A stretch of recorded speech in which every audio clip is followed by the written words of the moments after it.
पिछले कुछ सालों में अपने देश से जर्मनी आने वाले लोगों का इंटरेस्ट काफ़ी बढ़ा है। स्टूडेंट्स कंपैरेटिवली ज़्यादा आने लगे हैं। अगर आप पिछले 10 साल के आंकड़े उठाकर देखेंगे तो देखेंगे कि 2008 में जितने स्टूडेंट्स आते थे 2020 आते आते उसके 4 गुना हो गए हैं भारत से आने वाले स्टूडेंट्स का नंबर। उसी तरह जो यहाँ आकर जॉब करना चाहते हैं वो भी अपने देश से उन लोगों का नंबर भी काफ़ी बड़ा है। तो ऐसे में अगर आप उस कैटेगरी में आते हैं दोस्तों जो जर्मनी आके काम करना चाहते हैं या आप ऑलरेडी जर्मनी आ चुके हैं तो ये वीडियो और आज का टॉपिक आपके लिए इंपॉर्टेंट हो सकता है, वर्क लाइफ बैलेंस। अब ये वर्क लाइफ बैलेंस जब मैं अपने देश में था तो ऑनेस्टली बोलूँ मुझे कभी ऐसा लगा भी नहीं कि इतना इंपॉर्टेंट टॉपिक है, क्योंकि मुझे ऐसा लगता था कि ऐसे ही होता, लगे रहो जब तक है दम, लगे रहो। यहाँ आने के बाद वर्क लाइफ बैलेंस में मेरा इंटरेस्ट बढ़ा क्योंकि यहाँ की पॉलिटिकल सिचुएशन जो है, पार्टीज़ जो है वो भी कहीं ना कहीं वर्क लाइफ बैलेंस को डिस्कस करती हैं और इस तरह के लीगल लॉज जर्मनी में बनाए गए हैं कि इंश्योर किया जा सके कि वर्क लाइफ बैलेंस जो है वो बना रहे। तो आज के वीडियो में हम जानेंगे work life balance in Germany. अब ये वर्क लाइफ बैलेंस है क्या? वर्क लाइफ बैलेंस दोस्तों आपकी पर्सनल लाइफ, आपकी फैमिली लाइफ और आपकी वर्क लाइफ जो है, इन तीनों के बीच में अगर आप संतुलन बना पा रहे हैं, इन तीनों के लिए अगर आपको सफिशिएंट टाइम मिल पा रहा है तो कहीं ना कहीं आपका वर्क लाइफ बैलेंस काफ़ी अच्छा होगा। 1902 में जर्मनी में जो मेटल इंडस्ट्री और ब्रूरीज हैं उन्होंने पहली बार छुट्टियों का कॉन्सेप्ट इंट्रोड्यूस किया। तो उस वक्त 1902 में वर्कर्स को 3 एनुअल लीव्स मिलती थी साल में। ये चलता रहा। 1974 में जर्मनी में बहुत इंटरेस्टिंग चीज़ हुई दोस्तों। 1974 में जर्मनी में जो तब गवर्नमेंट थी उन्होंने कहा कि हम ऑफिशियली डिक्लेयर करते हैं कि मिनिमम 18 दिन की, आपको किसी भी कंपनी में अगर आप काम करते हैं तो मिनिमम 18 दिन की वर्कर्स को जो है एनुअल हॉलीडेज मिलने चाहिए। और ये आंकड़ा आज के दिन मिनिमम 24 दिन है। इसका ये मतलब है कि 24 तो होगा ही, उससे ज़्यादा भी हो सकता है। और आमतौर पर जर्मनी में आपको 28 से 30 दिन की paid holidays, annual paid holidays मिलती हैं। इसके अलावा एक और इंटरेस्टिंग चीज़ जो है वो ये कि ये तो सिर्फ आपकी एनुअल पेड लीव्स है।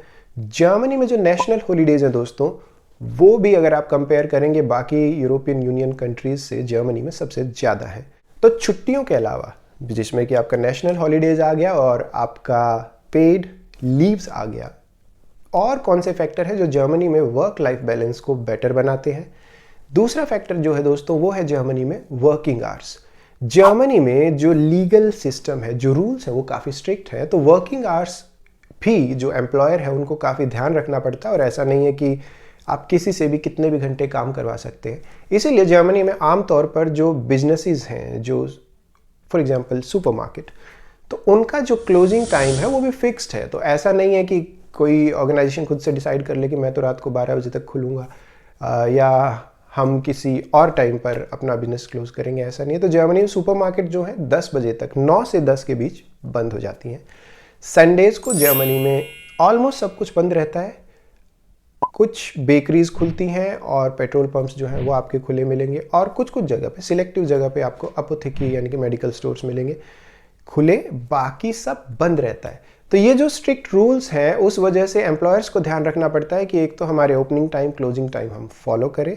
उसके अलावा जो एम्प्लॉयज़ हैं, जो काम करते हैं, जो वर्कर्स हैं, जो प्रोफेशनल्स हैं जो काम करते हैं, उनके भी जो वर्किंग आवर्स है दोस्तों उनका ध्यान रखना पड़ता है।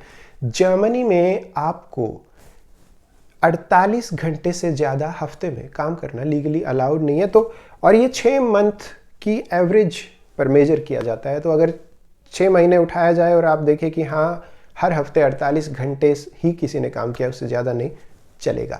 आमतौर पे जर्मनी में जो वर्किंग आवर्स हैं वो 36 घंटे से 40 घंटे पर वीक है। और कुछ सिचुएशन में हो सकता है कि आपको ज़्यादा देर तक काम करना पड़े तो आप 48 घंटे तक स्ट्रेच कर सकते हैं, लेकिन उससे ज़्यादा ऑन एन एवरेज नहीं, वो भी 6 दिन में। उसके अलावा दोस्तों आप एक दिन में लीगली 10 घंटे से ज़्यादा काम नहीं कर सकते। अगर आप गलती से, मान लीजिए कोई सिचुएशन ऐसी हो भी गई कि आप ऑफिस में हैं, कोई बड़ा इंटरेस्टिंग प्रोजेक्ट है और आप उसमें बिजी हैं, अगर आपने 10 घंटे क्रॉस कर भी दिया तो लीगली आपका जो बॉस है, आपका जो डायरेक्ट लाइन मैनेजर होगा, he is suppose to talk to you, he is suppose to ask कि एक डॉक्यूमेंट फिल करें, उसमें रीज़न एक्सप्लेन करें कि ये क्यों हुआ, कैसे हुआ, और फिर वो इंश्योर करें फ्यूचर में कि ये दोबारा नहीं होगा। तो ये काफ़ी सीरियसली लिया जाता है। अब इसका फ़ायदा किसको होता है? इसका फ़ायदा दोस्तों इन जनरल सब एम्प्लॉयज़ को होता है, क्योंकि आपको पता है कि यार एक लीगल रूल है, हर कोई उसकी रिस्पेक्ट करता है, तो मुझ पर प्रेशर नहीं है कि मैं अलग से एक्सटेंडेड लॉन्ग आवर्स काम करूं। कोई नज़र रख रहा है और कोई जानता है कि अगर मैं एक्सटेंडेड आवर्स काम करूंगा तो इट्स नॉट लीगल। तो ये भी अच्छी बात है, इस बहाने आपका सबका एक वर्क लाइफ बैलेंस बना रहता है। अब वर्किंग आवर्स के अलावा दूसरी इंपॉर्टेंट चीज़ है कि भाई आप बीमार भी तो हो सकते हैं, you can fall sick, which is very much possible. तो जर्मनी में जो सिक लीव्स हैं वो भी सीधा सीधा हिसाब है कि आमतौर पर अगर आप बीमार हैं आप डॉक्टर के पास जाइए। अगर डॉक्टर आपको लिख कर देते हैं कि आपको 1 हफ्ता आराम करना है तो वो डॉक्यूमेंट आप अपने ऑफिस में दिखा सकते हैं। अभी नया जो इस साल से नया रूल आया एक्चुअली, वो डॉक्यूमेंट डॉक्टर्स जो है वो डायरेक्टली आपके ऑफिस के साथ शेयर करेंगे और इंश्योरेंस कंपनीज के साथ शेयर करेंगे। वो आपको दिखाने की भी ज़रूरत नहीं रही, वो डॉक्यूमेंट वहाँ शेयर किया जाता है दोस्तों। तो फिर 1 हफ्ते आप सिक लीव पर हैं, आपको काम करने की ज़रूरत नहीं है।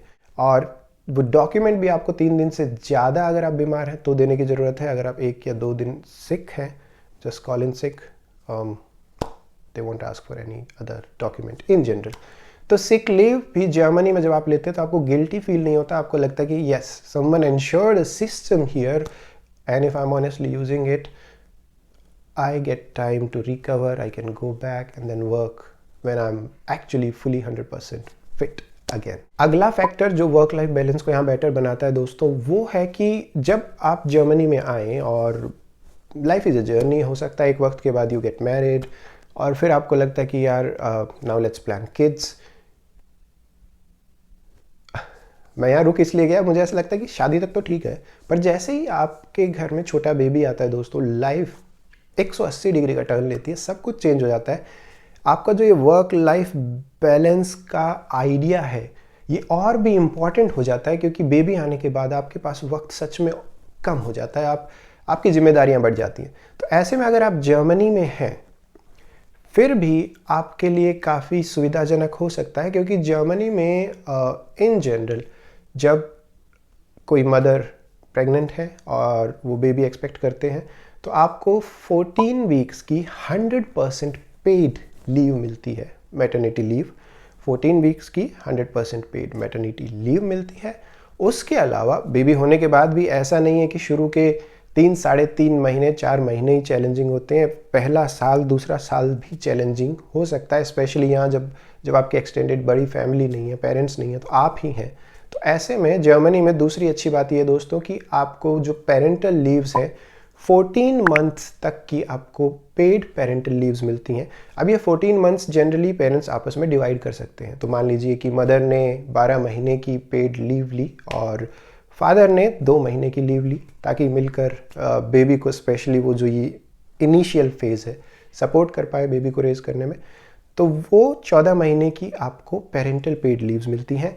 उसके अलावा भी दोस्तों आप खुद डिसाइड कर सकते हैं कि यार मुझे 1 साल तो सफिशिएंट नहीं है, मुझे 2 साल चाहिए। आप 2 साल तक भी, 3 साल तक भी वो लीव एक्सटेंड कर सकते हैं। फ़र्क सिर्फ इतना होगा कि 1 साल बाद या वो 14 महीने का वक्त पूरा होने के बाद आपको ऑब्वियसली पेड लीव्स नहीं मिलेंगी। लीव्स मिलेंगी कंपनी में, आपकी जो जॉब है वो सिक्योर रहेगी।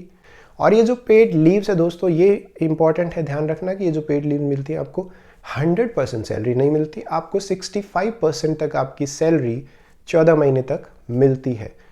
मैक्सिमम ब्रैकेट जो है वो लगभग 1800 यूरो है। तो अगर आपका 65% आपकी सैलरी का 1800 यूरो से ऊपर जा रहा है तो आपको वो अमाउंट नहीं मिलेगा, आपको 1800 तक मैक्सिमम मिल सकता है हर महीने, जो कि पेरेंटल लीव्स का हिस्सा है। तो ये भी काफ़ी बड़ा फैक्टर है, काफ़ी इंपॉर्टेंट फैक्टर है, क्योंकि बाजू में ही बेल्जियम है, बेल्जियम में ये सुविधा नहीं है, आप 3 महीने के बाद आपको काम करना ही पड़ता है। जर्मनी में सुविधा है, तो मुझे लगता है ये भी अच्छी बात है। अगला फैक्टर दोस्तों जो जर्मनी में वर्क लाइफ बैलेंस को बेटर बनाता है वो है बेटर सोशल बेनिफिट्स। जर्मनी में आपको जो सोशल बेनिफिट्स मिलते हैं, अब काफ़ी लोग ये कंप्लेन करते हैं कि यार जर्मनी में टैक्स बहुत ज़्यादा है, मैं तो नहीं आऊँगा। Your opinion, your decision, I respect it. मैं खुद मानता हूँ कि जर्मनी में टैक्स काफ़ी ज़्यादा है, लेकिन जर्मनी में टैक्स जो ज़्यादा है, अगर आप उसके सोशल बेनिफिट्स काउंट करेंगे तो आपको शायद आपका उस टैक्स पर बहुत ज़्यादा फिर ध्यान जाएगा नहीं, क्योंकि जर्मनी में ऑलमोस्ट हर तरह की ट्रेजेडी जो लाइफ में हो सकती है, हर तरह का चैलेंज जो लाइफ में आ सकता है, उसके लिए एक सोशल बेनिफिट, एक सोशल सपोर्ट सिस्टम है दोस्तों। सोसाइटी में वो उस तरह से ताना बाना वैसा बना हुआ है। तो आप हाई टैक्सेस देने के बाद आपको बहुत सारी चीज़ों की चिंता नहीं करनी पड़ती। फॉर एग्जांपल मेडिकल फैसिलिटीज़ आपकी, एजुकेशन फैसिलिटी आपकी, इन केस कल को किसी की जॉब चली जाए तो उस केस में जो सपोर्ट मिलेगी, वो बहुत सारी अलग अलग इस तरह की सुविधाएं हैं जो आपको लगता है कि यार I am paying my taxes and I think after that I am being taken care of, जो कि काफ़ी अच्छी चीज़ है और वर्क लाइफ बैलेंस को काफ़ी इम्प्रूव करता है। लेकिन क्या जर्मनी का work life balance European union में सबसे बेस्ट है? ना।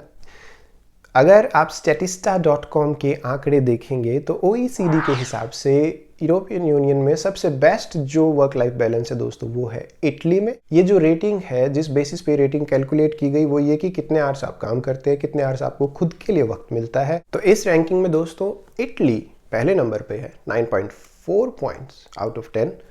डेनमार्क 8.6 आउट ऑफ 10 दूसरे नंबर पे है, और जर्मनी अपना जो है 8वें नंबर पे है 8 आउट ऑफ 10। इतनी सारी चीज़ें एक्सप्लेन करने के बाद भी ऐसा नहीं है कि जर्मनी में वर्क लाइफ बैलेंस बेस्ट है यूरोपियन यूनियन में। लेकिन अगर आप मेरी तरह भारत से आ रहे हैं या किसी भी एशियन कंट्री से आ रहे हैं, इनफैक्ट अगर आप अमेरिका से भी आ रहे हैं, आपको ये डिफरेंस साफ साफ नज़र आएगा कि जर्मनी में वर्क लाइफ बैलेंस कंपैरेटिवली काफ़ी बेटर है। तो ये था आज का वीडियो। वर्क लाइफ बैलेंस को लेकर आपका कोई ओपिनियन हो, आपका कोई कमेंट हो, तो कमेंट में लिख डालिएगा। अगर आपने इस चैनल पे सब्सक्राइब नहीं किया है और आपको इस चैनल का कंटेंट पसंद है तो सब्सक्राइब जरूर करिएगा। फिर मिलूंगा, अपना ध्यान रखिएगा, बाय बाय।